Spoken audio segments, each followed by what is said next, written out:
Hello guys, welcome to Kaushal IAS. तो हम ये जो एक नया सीरीज़ हम स्टार्ट कर रहे हैं, जहाँ पे हम जैसे आप देख पा रहे होंगे स्लाइड में और आपने थंबनेल में भी देखा होगा कि हम वर्ल्ड हिस्ट्री स्टार्ट कर रहे हैं। ठीक है, वर्ल्ड हिस्ट्री से हर साल एक दो सवाल आ जाते हैं और ओपीएससी में भी अब कुछ 2 सालों से हम देख रहे हैं ओपीएससी में भी वर्ल्ड हिस्ट्री से सवाल आ रहा है। तो हमने सोचा इसके लिए हम क्यों ना वीडियो बनाएं और बहुत सारे स्टूडेंट्स को मदद करें उनके प्रिपरेशन में। तो हमने ये सीरीज स्टार्ट किया है। रोज़ आपको एक वीडियो मिलेगा, हम 8-10 वीडियो में पूरा वर्ल्ड हिस्ट्री कवर कर देंगे और इतना डिटेल में हम कवर करेंगे कि कहीं से भी मेंस का क्वेश्चन आए आप इजीली उसको डील कर सकते हैं। ठीक है, ओके। तो देखिए, जो आप अगर देखेंगे वर्ल्ड हिस्ट्री वगैरह, तो वो आपका पहला चैप्टर आपको मिलेगा अमेरिकन रिवोल्यूशन का। ठीक है, बट क्या होता है ना, अमेरिकन रिवोल्यूशन को समझने के लिए उसका बैकग्राउंड हमें समझना पड़ता है कि यूरोप में हो क्या रहा था और फिर वो कैसे नॉर्थ अमेरिका तक पहुंचा। फिर नॉर्थ अमेरिका में क्या हुआ कि पहली बार किसी कंट्री ने कॉलोनियलिज्म के अगेंस्ट में वॉइस उठाया और दुनिया का पहला डेमोक्रेटिक कंट्री बना। तो ये सब चीज़ों को समझने से पहले हमें थोड़ा यूरोप को समझना पड़ता है। ठीक है, तो आज के क्लास में हम क्या करेंगे, ये हम बोल सकते हैं कि वर्ल्ड हिस्ट्री का बैकग्राउंड हम जानने का कोशिश करेंगे। ठीक है, तो शॉर्ट वीडियो होगा बट एंटरटेनिंग होगा। तो चलिए फिर देखते हैं। देखिए, ये जो फोटो आप देख रहे हैं, इमेज आप जो देख रहे हैं स्लाइड में, ये रोमन एम्पायर का इमेज है। ठीक है, और जो रोमन एम्पायर था वो क्या हुआ, अराउंड 4th सेंचुरी क्या हुआ, वो टूट जाएगा। ठीक है, 4th सेंचुरी के आसपास क्या होगा, रोमन एम्पायर का ब्रेकडाउन स्टार्ट होगा। और जब रोमन एम्पायर का ब्रेकडाउन स्टार्ट होगा, क्यों स्टार्ट होगा, क्योंकि उनके बीच में जो फैमिली वॉर है वो चलता रहेगा और रोमन एम्पायर धीरे धीरे क्या होगा, वो 2 हिस्सों में टूट जाएगा 4th-5th सेंचुरी आते आते। ठीक है, जैसे इस इमेज में आप देख पा रहे होंगे। तो ये जो रेड कलर में आप देख रहे हो, इसको हम बोलते हैं वेस्टर्न रोमन एम्पायर। ठीक है, वेस्टर्न रोमन एम्पायर। और ये जो आप वायलेट कलर में देख रहे हो, इसको हम बोलते हैं ईस्टर्न रोमन एम्पायर। ठीक है, ये ऐसा करके टूटेगा। जब ये टूटेगा तो प्रॉब्लम क्या होगा, देखिए आपको हमेशा से आपको पता होगा कि जब भी कभी कोई भी एम्पायर टूटता है, ठीक है, एम्पायर जब भी टूटता है इसका मतलब क्या होता है कि जो सेंट्रलाइजेशन है ये खत्म होता है। ठीक है, और जब सेंट्रलाइजेशन खत्म होता है तो स्टार्ट होता है आपका रीजनलिज्म स्टार्ट होता है, या फिर रीजनल स्टेट्स हम बोल सकते हैं, वो लोग स्टार्ट होते हैं। और जब रीजनल स्टेट स्टार्ट होते हैं तो इसके साथ ही 2 चीज़ें स्टार्ट होता है। पहला चीज स्टार्ट होता है इकोनॉमिक स्लो डाउन। ठीक है, और दूसरा चीज स्टार्ट होता है वॉर, क्योंकि ये छोटे छोटे स्टेट्स अभी क्या करेंगे, एक दूसरे के साथ लड़ने लगेंगे। बट ये सारी जो चीज़ें हैं ये हमें वेस्टर्न रोमन एम्पायर में देखने को मिल रहा था, क्योंकि ये क्या होता है, जर्मनिक ट्राइब्स इस पर हमला करते हैं और ये धीरे धीरे करके छोटे छोटे स्टेट्स में ये टूट जाता है। बट ईस्टर्न रोमन एम्पायर अभी भी कायम रहेगा till the mid of the 15th century. ठीक है, और जब ये डिक्लाइन कर रहा है वेस्टर्न रोमन एम्पायर, और हम बोल सकते हैं आज का तो यूरोप ही है ये पूरा, तो यूरोप पूरा क्या होता है, डिक्लाइन करता है। और उस डिक्लाइन को जो हिस्टोरियंस हैं वो नाम देते हैं कि डार्क एजेस का। ठीक है, ऑल्दो ये डिबेटेबल है कि इसको डार्क एजेस कहा जाए कि नहीं, कुछ लोग मना करते हैं, बट मेजोरिटी जो लोग हैं वो बोलते हैं रोमन एम्पायर का जो टूटने के बाद जो पीरियड स्टार्ट हुआ उसको हम नाम दे सकते हैं डार्क एजेस का। तो अब सवाल ये उठता है कि डार्क एजेस का मतलब हम क्या समझते हैं, है ना। देखिए, डार्क एजेस को हम 3-4 पॉइंट्स में समझ सकते हैं। क्या है डार्क एजेस? डार्क एजेस का मतलब है राइज ऑफ फ्यूडलिज्म। ठीक है, फ्यूडलिज्म का राइज होना। तो पहले हम समझते हैं फ्यूडलिज्म क्या है। देखिए, फ्यूडलिज्म का मतलब यह है कि फ्यूडल लॉर्ड्स एक हैं और दूसरे तरफ हैं आपके किंग।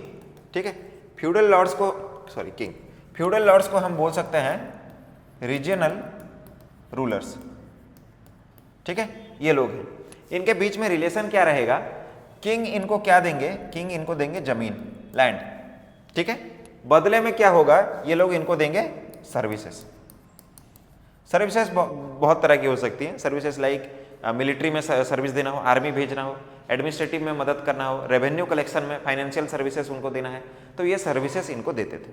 ठीक है, और ये जो फ्यूडल लॉर्ड्स हैं और ये जो किंग्स हैं, इन दोनों के बीच में रिलेशन कैसे मेंटेन होता था, बाय प्रोवाइडिंग हायर पोस्ट। इनको क्या होता था, हायर पोस्ट मिलता था, या फिर इनको क्या होता था, मैरिज इनके साथ एस्टेब्लिश किया जाता था। मतलब राजा के खानदान से कोई मैरिज करता था फ्यूडल लॉर्ड से, फ्यूडल लॉर्ड्स के खानदान से कोई मैरिज कर रहा था राजा से। अगर आपने कभी गेम ऑफ थ्रोन्स देखा है तो आपको ये अच्छे से समझ आएगा कि कैसे क्या चल रहा था मैरिज और हायर पोस्ट कैसे होते थे और उनके बीच का जो पॉलिटिक्स है। या फिर कोई भी पुराना सीरीज आप देखेंगे यूरोप के बारे में तो यही सब आपको देखने को मिलेगा। तो ये है, ठीक है। तो फ्यूडल लॉर्ड्स का मतलब आपको ये समझ आ रहा है। और जब फ्यूडल लॉर्ड का राइज होता है तो एक चीज जो प्रॉब्लम होता है, वो प्रॉब्लम क्या होता है, वो पहला प्रॉब्लम होता है डिसेंट्रलाइजेशन होता है। डिसेंट्रलाइजेशन ऑफ क्या, डिसेंट्रलाइजेशन ऑफ पहली बात तो है पावर और दूसरी बात है इकोनॉमी। मतलब ये रीजनल रूलर्स भी कई केसेस में क्या करते हैं पता है, कॉइन इशू करते हैं। जबकि जब सेंट्रलाइजेशन होता है तो एक ही कॉइन होता है। तो एक कॉइन बाय डेफिनेशन जब सेंट्रलाइजेशन होता है तो क्या होता है, एक कॉइन को प्रमोशन मिलता है तो ट्रेड बहुत अच्छे से हो सकता है, ठीक है। हम पाते हैं कि एंशिएंट इंडिया में ट्रेड होता था रोमन एम्पायर के साथ में, जबकि फिर हम मिडिवल एज में देखेंगे तो ये सब नहीं दिखेगा क्योंकि मिडिवल एज में ये टूट चुका है, ठीक है। तो ट्रेड डिक्लाइन करता है, तो इकोनॉमी क्या होता है, डिक्लाइन करता है। और क्या होता है, सोसाइटी जो है वो प्रोग्रेसिव होने के बजाय स्टैग्नेंट हो जाती है, वो सोसाइटी रुक जाती है, उसमें प्रोग्रेस कुछ नहीं होता, नया इनोवेशन कुछ नहीं होता, सोशल मोबिलाइजेशन नहीं होता, ठीक है। पॉवर्टी जहाँ था वहीं रहता है, ऑल्दो वो बढ़ भी सकता है, तो कुछ प्रोग्रेस नहीं होता। तो ये होता है पहले केस में जब हमारा क्या होता है, जब रोमन एम्पायर टूटा, तो फ्यूडलिज्म, ठीक है। आपको समझ आया होगा।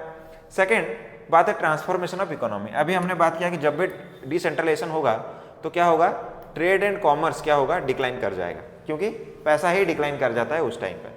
जब ट्रेड एंड कॉमर्स डिक्लाइन कर जाएगा तो मेजर जो इकोनॉमी में कंट्रीब्यूटर होगा वो होगा आपका एग्रीकल्चर, ठीक है। और जब एग्रीकल्चर बढ़ेगा तो क्या होगा, जो लैंड लॉर्ड्स हैं इनके बीच में झगड़ा चलेगा, क्योंकि agriculture is the only means to acquire wealth and power, ठीक है। तो जमीन के साथ में लैंडलॉर्ड्स क्या करेंगे, अपना वेल्थ और पावर इन दोनों को जोड़ के देखेंगे। और जब लड़ाई झगड़ा होगा तो हम उसको बोल सकते हैं ये डार्क एजेस है, ठीक है, एज ऑफ मिजरी, ऐसा भी हम बोल सकते हैं। ये सेकंड पॉइंट हुआ हमारा कि ट्रांसफॉर्मेशन हुआ इकोनॉमी में, और ट्रेड एंड कॉमर्स जाने की वजह से हम फिर लिख सकते हैं सोशल, अभी हम बात कर रहे थे स्टैग्नेशन स्टार्ट होता है, ठीक है, ये हो रहा था। थर्ड पॉइंट अभी देखते हैं हम, राइज ऑफ चर्च। अब हमें तो ये तो पता है कि भाई जब भी प्रॉब्लम आता है लोग मंदिर ही दौड़ते हैं, मस्जिद दौड़ते हैं, गुरुद्वारा दौड़ते हैं, वरना कोई पूछता नहीं, ठीक है, ऐसा होता है। तो क्या हुआ, ऐसा हमें देखने को मिला है वर्ल्ड में कहीं पे भी, जैसे इंडिया में भी डिबेट है ऑल्दो, बट जब फ्यूडलिज्म चला था तो हम देखते हैं राजपूत पीरियड को हम मानते हैं फ्यूडलिज्म पीरियड था, तो उस टाइम पे कितने सारे टेम्पल बनाए गए आप देखते होंगे, ठीक है।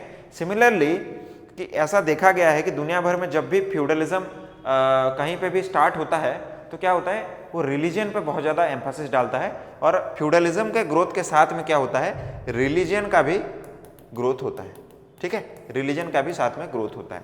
तो इसी वजह से हम क्या देखेंगे, क्योंकि यूरोप में ये हो रहा है तो चर्च का राइज होगा, ठीक है, और इतना राइज होगा कि जो पोप हैं उनका पावर कई हद तक, या फिर उनका पावर किंग से भी ज़्यादा हो जाएगा। जितने भी राजा थे उन सब से ज़्यादा पावर किसका होगा, चर्च का होगा। तो चर्च क्या होगा, चर्च का राइज होगा पावर में, और पोप को माना जाएगा कि आप क्या हैं, हेड हैं। यानी यहाँ पे हम सीधा सीधा लिख सकते हैं जो रिलीजियस डोमिनेंस है, रिलीजियस डोमिनेंस किसका, चर्च का, वो क्या होगा, वो बढ़ेगा, सोसाइटी पे पकड़ चर्च का बढ़ेगा। अब चर्च क्या करेगा, चर्च क्योंकि इतना सारा पावर एक्वायर कर ले रहा है तो चर्च डेली लॉज, क्या लॉज होंगे, है ना, उनके कस्टम्स, उनका लाइवलीहुड, ठीक है, और क्रिमिनल लॉज भी हम बोल सकते हैं, क्रिमिनल लॉज, ठीक है, गवर्नेंस, एडमिनिस्ट्रेशन, सब किसके अंडर रहेगा, चर्च के अंडर रहेगा, या फिर हम बोल सकते हैं अंडर द पैरामाउंटेंसी ऑफ पोप। तो पोप ज़्यादा पावरफुल हो जाएंगे। इसी वजह से क्या होता है कि हम क्या देखेंगे कि जब भी रिलीजन ज़्यादा आगे बढ़ता है तो क्या होता है, जनरली डिबेट आप देखते होंगे religion versus science, religion versus progress, ये होता है। तो क्या होता है कि ये सब तीन फैक्टर्स के होने की वजह से क्या होगा, सोसाइटी क्या होगी, स्टैग्नेंट हो जाएगी, ठीक है, ये अभी चल रहा है। इसी वजह से ये जो तीनों पॉइंट्स हमने डिस्कस किए इसको क्या बोले, डार्क एजेस। आई होप आपको ये समझ आया होगा पहला स्लाइड कि क्या है रोमन एम्पायर का टूटना और क्या हुआ, ठीक है। आगे बढ़ते हैं, आगे देखिए, आगे देखिए, आगे क्या होगा, आगे स्टार्ट होगा हमारा रेनेसांस, ठीक है। रेनेसांस हम इंडियन हिस्ट्री में भी पढ़ते हैं, जो आपका राजा राममोहन रॉय को, उनको बोलते हैं फादर ऑफ इंडियन रेनेसांस। और वहाँ पे लिखा होता है कि रेनेसांस का मतलब क्या है, रीबर्थ। ठीक है, तो उसका भी यहीं पे यहाँ पे सेम मतलब है। ऑल्दो यूरोपियन रेनेसांस और इंडियन रेनेसांस अलग हैं, एक दूसरे से बहुत अलग हैं, फिर भी जो यूरोपियन रेनेसांस पहली बार यूरोप में स्टार्ट हुआ, और या फिर हम बोल सकते हैं इन इटली में, इटली के जो नॉर्दर्न स्टेट्स हैं वहीं पे स्टार्ट हुआ। कैसे हुआ उसको हम जानते हैं, और कौन कौन से फैक्टर्स थे जिन्होंने रेनेसांस या फिर रीबर्थ यानी नॉलेज का रीबर्थ यानी कॉन्शियसनेस का रीबर्थ यानी साइंस, आर्ट्स, मैथमेटिक्स, अलजेब्रा, फिर स्कल्प्टर, ये सब का क्या होगा, ये सब का फिर से स्टार्ट होगा, जो कि खत्म हो गया था रोमन एम्पायर के साथ। ठीक है, ओके। देखिए पिछले जो स्लाइड हम देख रहे थे ना, इससे पिछले वाला जो स्लाइड, हम पूरा बात कर रहे थे किसके बारे में, बोलिए, पूरा बात कर रहे थे वेस्टर्न रोमन एम्पायर, यानी ये जो रेड कलर में आपको दिख रहा है, यूरोप में जो आपको दिख रहा है, हम उसके बारे में बात कर रहे थे। अभी हम बात करेंगे ईस्टर्न रोमन एम्पायर के कॉन्टेक्स्ट में क्या हुआ है। ठीक है, देखो तो अब क्या होगा कि एक तरफ तो वेस्टर्न रोमन एम्पायर खत्म हो गया यूरोप में, दूसरे तरफ क्या हो रहा है, क्योंकि रिलीजन, अभी हम बात कर रहे थे चर्च का रोल जो है सोसाइटी को कंट्रोल करने में, सोसाइटी को मोबिलाइज करने में ज़्यादा बढ़ जाएगा। उसी सेम टाइम पे क्या हो रहा होगा, एक दूसरा रिलीजन इस्लाम, ये भी राइज कर रहा होगा। ठीक है, और जब इस्लाम राइज कर रहा है और उधर क्या है हमारा क्रिश्चियनिटी, उधर है हमारा क्रिश्चियनिटी, तो इन दोनों के बीच में क्या होगा, क्लैश होगा। किसके लिए, जेरूसलम, ये जेरूसलम या फिर जिसको ये लोग बोलते थे होली सिटी, ये किसका होगा। ठीक है, तो रिलीजन के बीच में क्लैश होगा। अब जब ये क्लैश होगा तो इससे ना नुकसान तो हुआ, बट इससे एक फायदा भी हुआ ये रेनेसांस के लिए, रीबर्थ के लिए। क्या हुआ कि जब आपका ये जो झगड़ा चला, तो यहाँ पे ना ये लोगों ने, ये जो अभी हम मैप देख रहे थे कि वे वेस्टर्न जो रोमन एम्पायर है और ईस्टर्न रोमन एम्पायर है, इन लोगों ने मिल के बहुत सारी लड़ाइयाँ लड़ी। उन लड़ाइयों को अभी हम बोल रहे थे यहाँ पे क्या, कि हम बोल रहे थे क्रूसेड वॉर्स। ठीक है, और जब ये क्रूसेड वॉर्स हुई, इसका फायदा क्या हुआ पता है आपको, इसका फायदा ये हुआ कि लड़ाई झगड़ा तो चलता रहा, कभी इन्होंने कभी क्रिश्चियनिटी ने इस्लाम पे जीत पाया, तो कभी इस्लाम ने क्रिश्चियनिटी पे जीत पाया, बट इससे एक फायदा जो हुआ वो हुआ क्या, exchange of ideas, culture, knowledge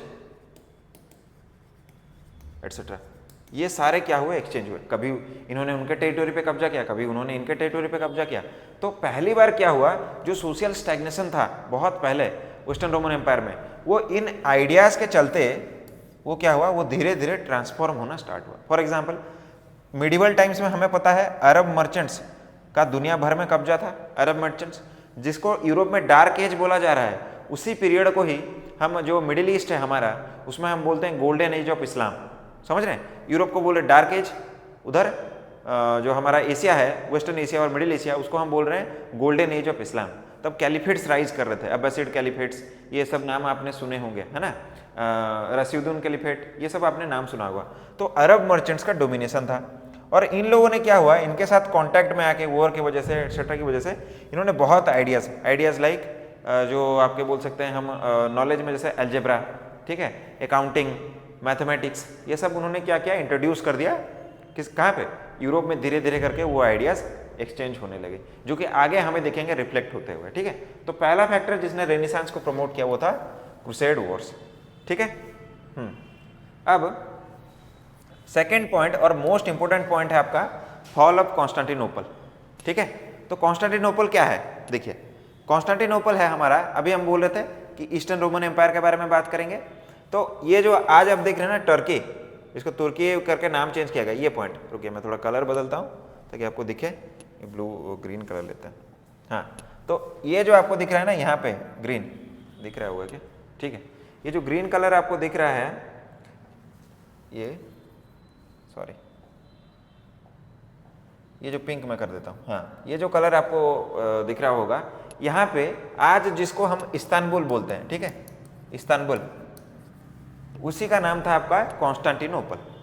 ठीक है, तो हमें पता है, हम जब मॉडर्न इंडिया पढ़ना स्टार्ट करते हैं तो ये ईयर हमारे लिए बहुत इंपॉर्टेंट है, 1453। क्यों, क्योंकि इस टाइम पे क्या हुआ, यहाँ पे जो इसके ईस्टर्न साइड पे यहाँ पे कब्जा था ऑटोमन्स का, ऑटोमन टर्क्स उनको बोलते हैं, और उनका जो लीडर था वो था महमूद सेकंड।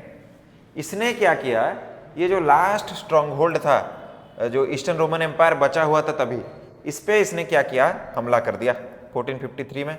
और यहाँ के जो राजा थे कॉन्स्टेंटिन 11 उनका नाम था, उसको जो महमूद हैं जो कि ऑटोमन का राजा थे, उन्होंने उसको हरा दिया। और जब हरा दिया, जब खत्म हो गया, हार गए वो, तो क्या होगा यहाँ पे, क्योंकि रोमन जो आइडियाज थे वो बचे हुए थे, ठीक है, ये तो डिक्लाइन कर गया बट ये तो बचा था, तो रोमन जो चीज़ें थी वो सब यहाँ पे अभी भी जिंदा थी, ठीक है। और उनमें क्या क्या था, आर्ट था, ठीक है, लिटरेचर था, उनका हिस्ट्री था, उनका एस्ट्रोनॉमी था, जियोमेट्री था, एल्जेब्रा था, वगैरह वगैरह, बहुत सारी चीज़ें थी, स्कल्प्टर वो सब थे। तो ये सब चीज़ें यहाँ पे अभी बचे हुए थे। बट आपको पता है कि ऑटोमन टर्क्स कौन से हैं, वो इस्लामिक हैं, इस्लामिक किंगडम है, और ये जो कॉन्स्टेंटिन वगैरह था वो क्रिश्चियनिटी। अब जब ये था तो ये दोनों पसंद नहीं करेंगे। अब क्या होगा, यहाँ से जो लोग थे वो इस डायरेक्शन में भागेंगे और कुछ इस डायरेक्शन में भागेंगे, मतलब कुछ वेस्ट की तरफ आएंगे जो कि आपका वेस्टर्न रोमन एम्पायर था यानी यूरोप, और कुछ ईस्ट की तरफ जाएंगे और वो जाके रुकेंगे कहाँ पे, आपका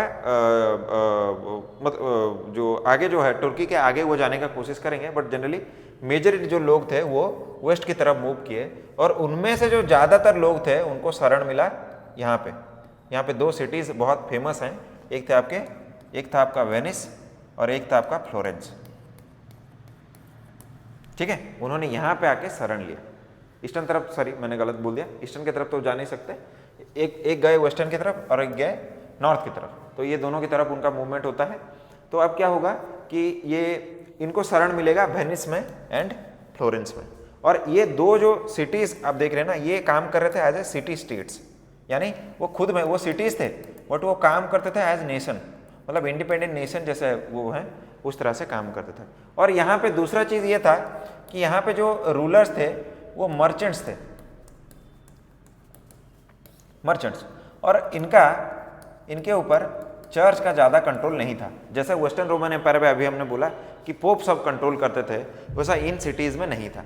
और ये जो मर्चेंट्स थे, इन्होंने क्या किया, ये जो लोग वहाँ से आए थे अपने आइडियाज़ के साथ, अपने लिटरेचर के साथ में, उसको इन्होंने क्या किया, पैट्रोनेज दिया कि आप रुकिए, और पैसा उन्होंने पानी की तरह खर्चा किया है कि आप प्रमोट करो लिटरेचर, आर्ट, स्कल्पचर, ये सब को आप प्रमोट करो करके। तो क्या हुआ, धीरे धीरे ये इटली से फिर से चारों तरफ ये जो रोमन आइडियाज़ थे, जो रोमन सिविलाइजेशन के आइडियाज़ थे, ये सब धीरे धीरे स्प्रेड होने लगा, ठीक है। अब जब ये आइडियाज सारे स्प्रेड होने लगेंगे तो क्या होगा आगे, रुकिए, तो जब ये आइडियाज सारे स्प्रेड होने लगेंगे तो क्या होगा, ये पैट्रोनेज के बारे में अभी हमने बात कर लिया। तो नेक्स्ट होगा ट्रांसफॉर्मेशन ऑफ सोसाइटी होगा, ठीक है। क्योंकि जब आप रोमन लिटरेचर को पढ़ते हैं तो वहाँ पे ना रिलीजन पे ध्यान उनका कम है और ह्यूमनिज्म पे उनका ध्यान ज़्यादा है। ह्यूमनिज्म, एग्जाम्पल, रिलीजन आपको बोलेगा कि आपको स्वर्ग नहीं तो मिलेगा नर्क, या फिर आपको बोलेंगे कि हेवन और हेल। बट जब आप रोमन लिटरेचर पढ़ोगे तो वहाँ पे ह्यूमनिज्म में आपको बोला जाएगा कि पेन, सरो और जॉय एंड हैप्पीनेस। तो वहाँ पे ह्यूमन बिलीफ पे, ह्यूमन एक्सपीरियंसेस पे, ह्यूमनिस्टिक आइडियाज़ पे उनका ज़्यादा फोकस है और रिलीजन पे उनका कम है। जबकि उस तरफ क्या है, आपका रिलीजन पे ज़्यादा फोकस है और ह्यूमनिज्म पे वैल्यू कम। तो वो आइडियाज़ धीरे धीरे क्या करना स्टार्ट करते हैं, वो यूरोप को ट्रांसफॉर्म करना स्टार्ट करते हैं। और उसी आइडियाज़ के चलते क्या होता है, इसे पिछले स्लाइड में हमने पढ़ा था फ्यूडलिज्म। ये फ्यूडलिज्म क्या होता है, धीरे धीरे डिक्लाइन करता है, क्योंकि ये जो रोमन लिटरेचर है ये ट्रेड एंड कॉमर्स को भी प्रमोट करने में मदद करता है। तो फ्यूडलिज्म डिक्लाइन करता है, और जैसे ही फ्यूडलिज्म डिक्लाइन करेगा उसके साथ में जो एग्रीकल्चर पे जो डिपेंडेंसी था वो भी डिक्लाइन कर जाएगा।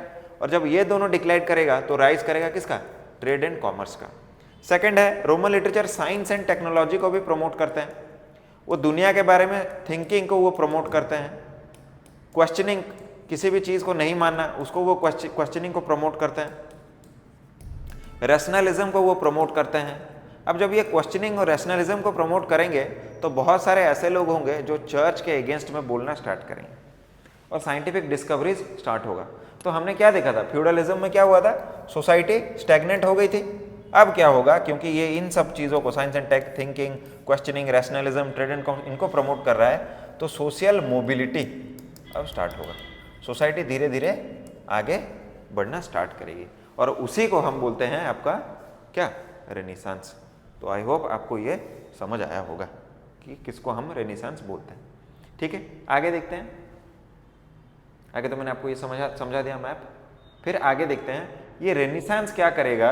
रेनेसांस फिर एक नया चीज़ को बर्थ देगा जो कि है आपका रिफॉर्मेशन, और उससे फिर लास्ट चीज़ में एक बर्थ होगा जिसको हम बोलते हैं एनलाइटमेंट। ठीक है, जो कि जिससे कि आपका सवाल आता है बहुत बार। ठीक है, देखिए रिलीजियस फैक्टर क्या है। अभी हम बात कर रहे थे कि चर्च जो था उसके पास पावर बहुत ज़्यादा हो गया था, तो क्या हुआ ना कि चर्च ना धीरे धीरे करके चर्च में इल प्रैक्टिसेस, ठीक है, ये स्टार्ट हो गए थे। इल प्रैक्टिसेस क्या है वो इल प्रैक्टिसेस? एग्जाम्पल के रूप में मैं बोलता हूँ, था एक लेटर ऑफ इंडल्जेंसेस। इसका मतलब क्या है कि वो बोला जाता था एक लेटर आपको दिया जाएगा, चर्च से आपको जारी किया जाएगा, आप अगर उसको खरीद के पढ़ते हो तो आपका जो पाप है वो खत्म होता है धीरे धीरे करके, या फिर इरोड हो जाता है आपका पाप और पुण्य धीरे धीरे बढ़ता है। तो लोगों ने क्वेश्चन करना स्टार्ट किया कि ये तो पैसा कमाने का एक मीडियम है। फिर चर्च के कुछ ऐसे लोग थे चर्च के जो कि मतलब बैंक की तरह काम करते थे, जबकि बाइबल में ये लिखा हुआ है कि पैसे और ये सब के बारे में ज़्यादा मोह नहीं करना चाहिए, ज़्यादा लोभ नहीं करना चाहिए, ग्रीड नहीं होना चाहिए। बट हम देखते हैं कि जो चर्च उस टाइम पे जो चर्च के जो लोग थे वो बिजनेस करते थे, यहाँ तक कि हम देखते थे वो मल्टीपल वाइफ्स वो मैरी करते थे। उनके मतलब क्या बोल सकते हैं हम, बहुत सारे सोशल रिलेशनशिप्स थे जो कि एक्सेप्टेबल नहीं थे उस टाइम पे। ठीक है, तो ये सब चीज़ें थी। और जब लोगों को ये पता लगा तो क्या होगा कि चर्च के अगेंस्ट में वो लोग बोलेंगे। ठीक है, तो प्रैक्टिसेस के अगेंस्ट में जो वहाँ की कॉमन लोग थे वो लोगों ने लड़ना स्टार्ट किया। इनको क्या करेंगे, जो छोटे छोटे राजा थे, किंग्स, ये सपोर्ट करेंगे। ये क्यों सपोर्ट करेंगे? दो चीज़ों की वजह से। पहला चीज़ है, अभी हम बात कर रहे थे कि जब भी फ्यूडलिज्म राइज करता है तो लैंड का वैल्यू बढ़ता है। तो चर्च क्या किया होगा, बहुत सारे फर्टाइल लैंड को चर्च ने कब्जा कर लिया होगा, बोला कि ये मेरा लैंड है करके। अब जब लैंड चर्च के पास जाएगा तो रेवेन्यू किसके पास जाएगा? चर्च के पास जाएगा। और वो किसका लॉस है? वो राजाओं का लॉस है। तो उन्होंने क्या किया, लोगों को सपोर्ट किया, पहला। दूसरा था अथॉरिटी। पोप का ज्यादा हो गया था, अभी हम बात कर रहे थे, तो अथॉरिटी राजा को भी ज्यादा चाहिए ना। तो वो क्या करते हैं कि लोगों को सपोर्ट करना चाहते हैं, किसकी वजह से? अथॉरिटी और लैंड, और या फिर हम बोल सकते हैं रेवेन्यू की वजह से, फाइनेंसेस की वजह से वो क्या करते हैं, लोगों को सपोर्ट करना स्टार्ट करते हैं। और इससे क्या होता है, रिफॉर्मेशन होना स्टार्ट होता है। तो आप अगर आप में से किसी का सोशियोलॉजी ऑप्शनल होगा या फिर हिस्ट्री ऑप्शनल होगा तो आप पढ़ते होंगे प्रोटेस्टेंट मूवमेंट, है ना। प्रोटेस्टेंट चर्च एस्टैब्लिश किए जाएंगे। वो प्रोटेस्टेंट चर्च क्या है, वो ये जो चर्च हैं उनके रेबेलियन से स्टार्ट होंगे। जर्मनी में स्टार्ट होगा, इंग्लैंड में स्टार्ट होगा। वो ऐसे चर्च हैं जहाँ का हेड राजा होंगे, पोप नहीं होंगे। तो वो प्रोटेस्टेंट मूवमेंट वहाँ पे स्टार्ट होगा। खैर उस पर हम नहीं जाते हैं क्योंकि हमारा सब्जेक्ट का वो पार्ट नहीं है उतना। तो ये होगा आपका क्या कि जो रिलीजियस फैक्टर था, चर्च इल प्रैक्टिसेस में घुस गया था और राजा और लोग दोनों ने उनके अगेंस्ट में क्या किया था, वॉइस रेज करना स्टार्ट कर दिया था। और इस वॉइस को रेज करने में कौन मदद किया? इस वॉइस को रेज करने में मदद किया रोमन लिटरेचर। ठीक है, ये जो रेनेसांस जो पीरियड है वो रोमन लिटरेचर को वो प्रमोट करता है। फिर पॉलिटिकल फैक्टर क्या है? पॉलिटिकल फैक्टर ये है कि नेशनलिज्म का जो फीलिंग है, ठीक है, वो जो रोमन लिटरेचर हम बात कर रहे हैं, इसकी वजह से क्या हुआ, एक नेशनलिज्म का फीलिंग आया लोगों में कि भाई नेशन करके कुछ होता है। ठीक है, और इससे दूसरा भी आएगा कि डेमोक्रेसी, इसका भी फीलिंग उनमें धीरे धीरे जनरेट होने लगेगा। वो लोग थियोलॉजी यानी स्टडी ऑफ रिलीजन, उससे हट के इसका डिक्लाइन होगा और उससे हट के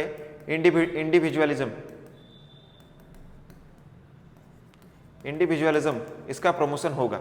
क्या होगा और क्या होगा, ये क्या होगा, ट्रांसलेशन स्टार्ट होगा। किसका? पहले हम देखते थे जो बाइबल है उसको आइदर चर्च के लोग, क्लर्जी जिसको बोलते हैं, या फिर पोप जो होते थे, फादर जो होते थे, वही लोग पढ़ सकते थे। बट अभी क्या होगा, ये जो अभी हमने बात किया कि प्रोटेस्टेंट लोग स्टार्ट करेंगे रिवोल्ट करना, वो क्या करेंगे, ट्रांसलेट करना स्टार्ट करेंगे आइडियाज़ को। बाइबल ट्रांसलेट हो जाएगा। ठीक है, और जब बाइबल ट्रांसलेट हो जाएगा तो लोकल लैंग्वेज में वो लोग पढ़ने लगेंगे। तो अभी उनको डिपेंडेंसी नहीं रहेगा चर्च के ऊपर में या फिर क्लर्जी के ऊपर में, उनका डिपेंडेंसी खत्म हो जाएगा।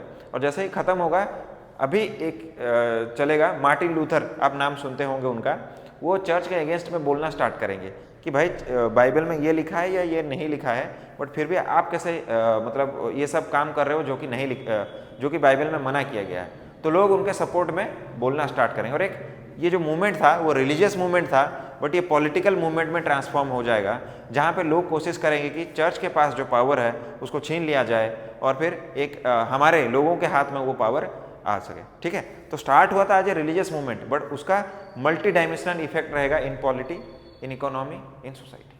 ठीक है, ओके। तो सेकंड पॉइंट हमने डिस्कस किया। थर्ड पॉइंट है आपका इकोनॉमिक फैक्टर। इकोनॉमिक फैक्टर क्या है? अभी हमने बात किया फ्यूडलिज्म क्या हुआ, डिक्लाइन कर गया, और ट्रेड एंड कॉमर्स ये सब इंक्रीज होता है। मार्केट धीरे धीरे एक्सपैंड कर रहा था। ठीक है, मार्केट धीरे धीरे क्या कर रहा था, एक्सपैंड कर रहा था। बट जो चर्च था वो बोलता था कि मनी लेंड मत करो, सॉरी मनी अगर लेंड कर रहे हो तो उस पर इंटरेस्ट मत लो, और आप अगर इंटरेस्ट नहीं लोगे तो मार्केट एक्सपैंड कैसे होगा, आप इनकम ज़्यादा कैसे करोगे। तो लोगों का इकोनॉमी में भी धीरे धीरे माइंडसेट चेंज हो रहा था। ठीक है, और इसमें जो इटालियन स्टेट अभी हमने बात किया, इटालियन जो सिटीज़ थे, फ्लोरेंस, वेनिस, ये सब, जिनोवा, ये सब क्या करते हैं, ये सब इसको प्रमोट करते हैं कि भाई नहीं, चर्च से हट के भी हम क्या करेंगे, हम इकोनॉमी पे फोकस करते हैं। तो इकोनॉमिक फैक्टर भी यहाँ पे आएगा। और क्या हम देखते हैं, वेनिस, जिनोवा, जिनोवा और आपका जो था फ्लोरेंस, यहाँ के जो मर्चेंट्स हैं, ये जितने भी वहाँ से भाग के आए होंगे लोग जो कि ऑटोमन्स के कब्जे की वजह से, उनको क्या करेंगे, वो आपका पेट्रोनेज देंगे। आपने देखा होगा बहुत मूवीज़ में, या फिर आपने नाम सुना होगा सिस्टीन चैपल, जो हमारा आज का जो थंबनेल था उसमें उसका फोटो है। तो सिस्टीन चैपल में जैसे नाम सुने होंगे आप, Michael Angelo, Leonardo da Vinci, या फिर आप नाम सुने होंगे रफाएल। ठीक है, इन सबको इन्हीं रोमन आइडियाज़ ने क्या किया, इन्फ्लुएंस किया था, और उन्होंने आर्ट, ह्यूमैनिटीज़ के जो सब्जेक्ट्स हैं, इन सबको धीरे धीरे करके प्रमोट करना स्टार्ट किया। तो इकोनॉमिक, और उनको पैट्रोनेज मिला, पैसा मिला, तो उन्होंने और ज़्यादा उसको प्रमोट किया। और जब उन्होंने और ज़्यादा प्रमोट किया तो बहुत सारे जो यूरोपियन स्टेट्स थे ना उस टाइम पे, इनके बीच में एक कॉम्पिटिशन चला। क्या कॉम्पिटिशन चला कि कौन इकोनॉमिकली कितना प्रोग्रेस है, कौन से सिटी में कितना ज़्यादा बिल्डिंग्स अच्छे हैं, मोनूमेंट्स अच्छे हैं, स्कल्पचर कौन से स्टेट में ज़्यादा है तो वो सब जब चीज़ें स्टार्ट होता है तो ऑटोमेटिकली इकोनॉमी को बूस्ट करता है, और उससे क्या होता है, चर्च का फिर से पावर धीरे धीरे करके इरोजन होता है। ठीक है, उसको फिर हम बोलते हैं रिफॉर्मेशन। यहाँ तक ये भी हुआ कि जो इंग्लैंड के राजा थे, इंग्लैंड के जो राजा थे हेनरी एट्थ, इन्होंने क्या किया, इन्होंने एक मीटिंग बुलाया, उसको उन्होंने नाम दिया रिफॉर्मेशन काउंसिल, और उन्होंने उस मीटिंग में एक दस्तावेज पास करवा दिए जहाँ पे उन्होंने बोला आज से चर्च का सारा अथॉरिटी मेरे पे ख़त्म, और जितना भी जो चर्च है इंग्लैंड में उन सब का राजा कौन, उन सब का हेड कौन है, उन सब का हेड है राजा, और वो तब के टाइम पे थे हेनरी एट्थ ने। तो इन्होंने चर्च का डोमिनेंस पूरा खत्म ही कर दिया इंग्लैंड में। ठीक है, हाँ, और अब फिर हम देखते हैं प्रोटेस्टेंट चर्च भी वहाँ पे एस्टेब्लिश किया जाता है, पहली बार जर्मनी में किया गया था। और फिर उन सब आइडियाज से पैदा होते हैं एनलाइटमेंट थिंकर्स। एनलाइटमेंट थिंकर्स जैसे एग्जाम्पल हम बोल सकते हैं, आपने कांट का नाम सुना होगा, आपने रोजऊ का नाम सुना होगा, आपने एडम स्मिथ का नाम सुना होगा, आपने मॉन्टेस्क्यू का नाम सुना होगा, TESQUE, आपने मॉन्टेस्क्यू का नाम सुना होगा। ये सारे हैं आपके एनलाइटमेंट थिंकर्स। आपने वोल्टेयर का नाम सुना होगा। ठीक है, ये सारे एनलाइटमेंट थिंकर्स हैं। ठीक है, ये क्या करेंगे, ये वही जो वैल्यूज़ है, ह्यूमनिज्म का जो वैल्यूज़ है, उन सबको वो प्रमोट करेंगे। सॉरो, जॉय, फिर आप बोल सकते हैं हैप्पीनेस कहाँ से ड्रॉ कर सकते हैं, प्रॉब्लम्स क्या हैं, एटसेट्रा। और वो थियोलॉजी से दूर आएंगे। भगवान को भी धीरे धीरे, मतलब जो जीसस थे उनको भी धीरे धीरे करके, और जो बाइबल के जो कैरेक्टर्स हैं उनको भी धीरे धीरे करके ह्यूमन फॉर्म में उसको बनाया जाएगा। मदर मैरी हो गई, ठीक है, उन सबको धीरे धीरे करके ह्यूमन फॉर्म में बनाया जाएगा। तो इससे ह्यूमनिज्म प्रमोट होगा। बहुत सारे स्टोरीज लिखे जाएंगे, फॉर एग्जांपल जैसे बहुत सारे प्लेज होंगे। ठीक है, उन प्लेस को भी वो ह्यूमनिस्टिक वैल्यू देंगे, मतलब थियोलॉजी से दूर आएंगे, भगवान के आशीर्वाद से ये सब हुआ या फिर ऐसा होता है, इन सब से दूर आएंगे, और वो लोग ह्यूमनिस्टिक वैल्यूज़ पे कि धोखा, जैसे शेक्सपियर के प्लेज आप पढ़ोगे ठीक है, या फिर सोनेट जिसको बोलते हैं, सोनेट, लव सोनेट्स हो गए, वो सब आप पढ़े हुए, तो वहाँ पे ह्यूमन वैल्यूज है, मतलब ह्यूमन विट है, ह्यूमन नेचर कैसा है। मैकियावेली को आप पढ़ोगे, वो उनको भी बोला था कि वो एनलाइटमेंट आइडिया से इन्फ्लुएंस हुए, तो वो बोलते हैं कि human by nature is selfish. तो ह्यूमन के जो गुण हैं, जो कैरेक्टर है, उनको प्रमोशन मिलेगा, रिलीजन धीरे धीरे करके नीचे जाएगा। और जब एनलाइटमेंट स्टार्ट होता है तो इससे क्या क्या स्टार्ट होता है, रेशनलिज्म, यानी यहाँ पे क्या होगा, चर्च और बाइबल को क्वेश्चन करेंगे। कौन क्वेश्चन करेगा, साइंटिस्ट, साइंटिस्ट जैसे आप बोल सकते हो गैलीलियो, कॉपरनिकस, ठीक है, ये सब क्या करेंगे, क्वेश्चन करना स्टार्ट करेंगे। नेचर के स्टडी पे ज़्यादा ध्यान होगा, नेचर, नेचर को कैसे हम समझें। पहले क्या होता था, बोलते थे कि नेचर को आप कंट्रोल नहीं कर सकते, वो भगवान जो करेंगे वही है। बट जब न्यूटन ने बोला, न्यूटन यहाँ पे एक होंगे जो बोलेंगे लॉज ऑफ मोशन, ठीक है, और फिजिक्स करके सब्जेक्ट जब इजाद होगा तो क्या होगा, आपको तब पता लगेगा कि भाई नेचर को हम सिर्फ समझ नहीं सकते कि क्यों गिर रहा है सेब ऊपर से नीचे, हम नेचर को कंट्रोल भी कर सकते हैं लॉज ऑफ मोशन के चलते। ग्रेविटेशन क्या है हमें वो समझ आया, तो हम कंट्रोल कर सकते हैं। यानी यहाँ से क्या हुआ, धीरे धीरे करके जो थॉट प्रोसेस था ना कि नहीं सब ऊपर से कंट्रोल होता है, वो हटेगा धीरे धीरे, और ह्यूमनिज्म में ये वैल्यू आएगा कि हम उसको समझ भी सकते हैं और उसको कंट्रोल भी कर सकते हैं। तो ये होगा रैशनलिज्म। ह्यूमनिज्म के बारे में हमने बात किया, ह्यूमन्स के सारे वैल्यूज वो होंगे। इरोजन ऑफ चर्च, इसके बारे में हमने बात किया। साइंटिफिक डिस्कवरीज, अभी हमने बोल रहे थे कि साइंस कैसे प्रमोट होता है, और पता है इन सब के पीछे, ये सब स्टार्ट होने के पीछे एक बहुत बड़ा फैक्टर, इंपॉर्टेंट फैक्टर वो है गुटेनबर्ग, जिनका नाम है गुटेनबर्ग। इन्होंने क्या क्या पता है, इन्होंने प्रिंटिंग प्रेस, उन्होंने प्रिंटिंग प्रेस स्टार्ट किया। और आपको पता है देखो, जब प्रिंटिंग प्रेस जब स्टार्ट नहीं हुआ था ना, तो किताब बहुत महंगे होते थे, क्योंकि उसको हाथ से लिखना पड़ेगा, उसको कॉपी बनाने में भी कोई आदमी को हायर करना पड़ेगा, और ह्यूमन लेबर का मतलब पैसा है।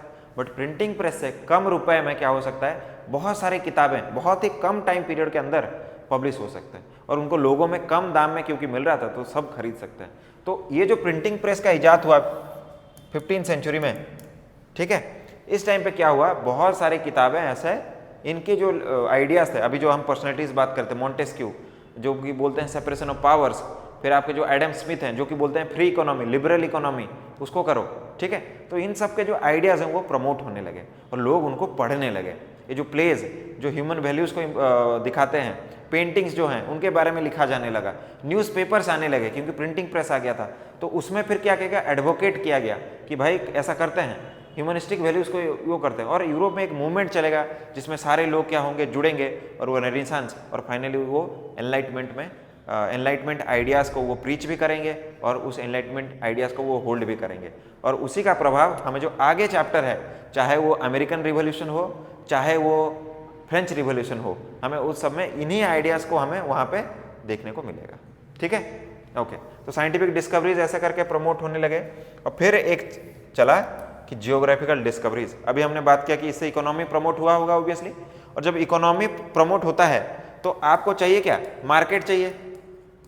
बट प्रॉब्लम क्या है, हमने अभी बात किया 1453 में कॉन्स्टेंटिनोपल, इस पर कब्जा किसका है, इस्लामिक रूलर जो है महमूद का कब्जा है, और वो आगे आपको बढ़ने नहीं देंगे। आप अगर स्लाइड देखोगे, पहले किससे ट्रेड होता था, पहले ट्रेड होता था जनरली लैंड रूट से।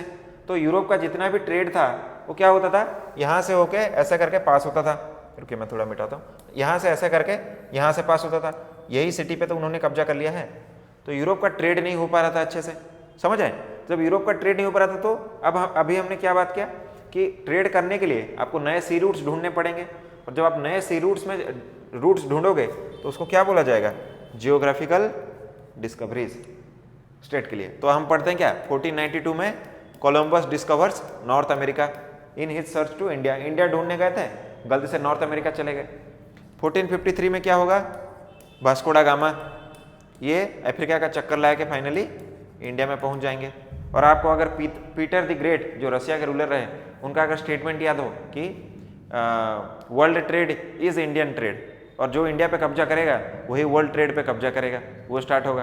तो फिर हम पढ़ते हैं अपना पहला चैप्टर मॉडर्न इंडिया का, यहीं से स्टार्ट होता है, एडवेंट ऑफ यूरोपियंस, फिर पावर स्ट्रगल उनके बीच में, फिर कॉलोनियलिज्म स्टार्ट होगा, ठीक है। तो आप समझ पा रहे होंगे कि कैसे ये चैप्टर हमारा बैकग्राउंड बनाता है, चाहे हम इंडियन हिस्ट्री पढ़ना चाहें, चाहे हम वर्ल्ड हिस्ट्री पढ़ना चाहें, ठीक है। तो वीडियो को यहीं पे एंड करते हैं। मैं आशा कर रहा हूँ आपको ये समझ आया होगा। अगर समझ आया है तो आप मुझे आप कम जरूर लाइक कीजिए वीडियो को, कमेंट कीजिए और चैनल को सब्सक्राइब कीजिए। ठीक है, मिलते हैं कल नेक्स्ट वीडियो के साथ में। Thank you.